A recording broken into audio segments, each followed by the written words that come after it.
नमस्कार, मैं विकास कुमार। स्वागत है आपका हमारे YouTube चैनल आंगनबाड़ी न्यूज़ में। तो चलिए हम आज यानी 5 दिसंबर की शाम की सभी आंगनबाड़ी खबरों को देख लेते हैं। आंगनबाड़ी से आज शाम को 5-5 खबरें निकल करके आ रही हैं। हम बारी बारी से उन खबरों को देख लेते हैं। आपसे अनुरोध है कि अगर आपको यह वीडियो अच्छा लगे तो कृपया दूसरी सेविका सहायिका के पास में भी इसे भेजने का कष्ट करें। तो चलिए बढ़ते हैं हम खबरों की तरफ। तो देखिए, पहला खबर झारखंड यानी रांची से निकल करके आ रहा है, जहां पर आज के दिन वहां पर सभी कर्मचारी जुटे और वहां पर उन्होंने आंदोलन किया और उन्होंने कहा कि अगर उनकी मांगें पूरी नहीं की जाती है तो वो आगे हड़ताल शुरू कर देंगे। हम पढ़ते हैं इस खबर को थोड़ा सा विस्तार से।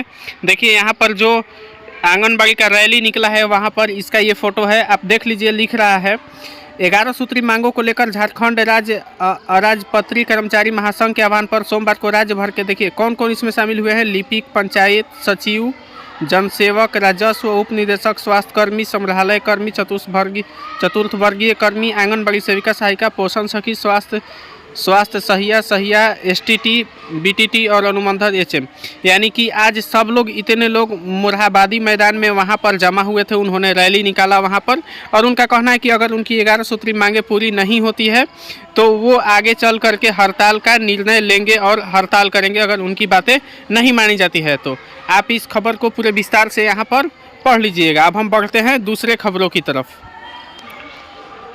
तो देखिए, दूसरी खबर बिहार के कटिहार से निकल करके आ रही है, जहां पर दिया है सेविकाओं ने लिया निर्णय, मांगे पूरी होने तक जारी रहेगी हड़ताल। देखिए, जैसा कि आपको पता है कि बिहार में अनिश्चितकालीन हड़ताल 29 सितंबर से ही चल रहा है। इतने महीनों से हड़ताल चल रहा है। हालांकि विभाग के सख्ती के बाद में उनका लगातार चयन मुक्ति किया जा रहा था, तो इस सख्ती के कारण कुछ जगहों पर हड़ताल टूटा है, लेकिन अभी बहुत सारी जगहों पर हड़ताल अभी चल रहा है। तो इसी के क्रम में आप यहाँ पर देख सकते हैं कि उन्होंने सेविका सहायिका का जो बैठक हुआ है, इस बैठक में उन्होंने निर्णय लिया है कि जब तक उनकी मांगें पूरी नहीं की जाती है तब तक वे अपना हड़ताल जारी रखेंगी। आप इस खबर को यहाँ विस्तार से पढ़ सकते हैं। अब बढ़ते हैं हम दूसरी खबरों की तरफ। अब देखिए, अगली खबर निकल करके आ रही है मुंबई यानी महाराष्ट्र से, जहां पर दे रहा है कि 2 लाख आंगनबाड़ी कार्यकर्ता जो वहां पर है वो अनिश्चितकालीन हड़ताल पर चली गई हैं। आज ही के दिन की खबर है ये। हालांकि ये टाइम्स ऑफ इंडिया का खबर है, जो कि आर्टिकल इसका अंग्रेजी में रहता है। हम आपको इसका हिंदी अनुवाद करके जो भी मुख्य बातें हैं वो हम आपको यहाँ पर बता दे रहे हैं। देखिए, यह आर्टिकल अंग्रेजी में अनुवाद किया गया है, तो अगर इसमें कोई भी त्रुटियां निकलती है तो उसके लिए हम आपसे क्षमा मांगते हैं। देखिए, हेडलाइन दे रहा है, राज्य में 2 लाख आंगनबाड़ी कर्मचारी विभिन्न मांगों को लेकर अनिश्चितकालीन हड़ताल पर चले गए हैं। 5 दिसंबर का ये खबर है। आगे देखिए, नीचे बढ़ने पर दे रहा है कि पुणे से ये खबर निकल करके आ रही है कि राज्य भर में 2 लाख से अधिक आंगनबाड़ी कार्यकर्ता और सहायिकाओं ने बढ़े हुए मानदेय, ग्रेजुएटी और सरकारी कर्मचारियों की सूची में शामिल करने की मांग को लेकर सोमवार से अनिश्चितकालीन हड़ताल शुरू कर दी है। यानी कि वहाँ पर भी सोमवार के दिन से ही हड़ताल शुरू हो गया है। आगे देखिए, बोल रहा है कि महाराष्ट्र के विभिन्न हिस्सों में श्रमिकों ने अपनी मांगें प्रस्तुत करने के लिए अपने संबंधित जिला कार्यालयों एवं कलेक्टर कार्यालयों तक मार्च किया और नागपुर में राज्य विधानमंडल के शीतकालीन सत्र के सामने विरोध प्रदर्शन करने का भी फैसला किया है। देखिए, आगे बोल रहा है कि संघ की सदस्य सुभा शमीम ने इसी तरह कहा कि आंगनबाड़ी कार्यकर्ताओं को सिर्फ 10,000 रुपये का मानदेय मिलता है, जबकि सहायिकाओं को 5500 रुपये प्रति माह मिलता है। श्रम कानूनों के अनुसार एक अनुबंधित कार्यकर्ता के लिए न्यूनतम वेतन भी लगभग 18,000 रुपये है। अतिरिक्त महंगाई भत्ता आदि का जिक्र नहीं है। हम चाहते हैं कि सरकार कम से कम न्यूनतम वेतन दे। कर्मचारी आंगनबाड़ी में लगभग 5 घंटे काम करते हैं और दैनिक डेटा भरने, रिकॉर्ड रखने आदि के लिए घर घर पर जाकर 4 घंटे काम करते हैं। अंतिम बरस सुप्रीम कोर्ट ने फैसला सुनाया कि आंगनबाड़ी कार्यकर्ता ग्रेजुएटी के हकदार हैं। ये आपको भी पता होना चाहिए कि सुप्रीम कोर्ट ने भी ये बोल दिया है कि आंगनबाड़ी कार्यकर्ता को ग्रेजुएटी मिलनी चाहिए। अब ग्रेजुएटी क्या होती है, इस पर हम आपको एक अलग से वीडियो लेकर के आएंगे कि ये होने से आपको क्या फ़ायदा मिलेगा। आगे बोल रहा है, लेकिन वह भी प्रकट नहीं हुई है।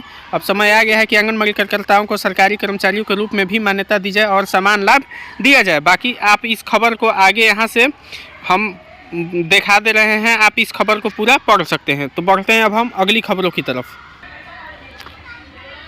देखिए, अगली खबर आ रही है उड़ीसा से, जहां पर बोल रहा है कि जो प्राइमरी स्कूल होते हैं, जो अपर प्राइमरी स्कूल होते हैं, जो आंगनबाड़ी सेंटर होते हैं, उन लोगों को बंद कर दिया गया है, जो वहां पर साइक्लोन चल रहा है मिचोंग, उसके वजह से। ये जागरण जोश का खबर है। आप इस खबर को यहाँ पर पूरा तरह से पढ़ सकते हैं। हम आपको यहाँ पर बता दें कि अभी जो वहाँ पर उधर साउथ भारत के तरफ में, यानी कि जैसे तमिलनाडु हो गया, उड़ीसा हो गया, तो उन सब जगहों पर क्या हुआ है कि मिचोंग तूफान आया हुआ है। इस वजह से साइक्लोन आया हुआ है, इस वजह से वहाँ पर सभी आंगनबाड़ी केंद्र या फिर जो भी स्कूल वगैरह हैं सभी को बंद कर दिया गया है। वो बंद होगा 6 दिसंबर से, वहाँ पर बंद होगा। टुमारो यानी कि कल से बंद होगा।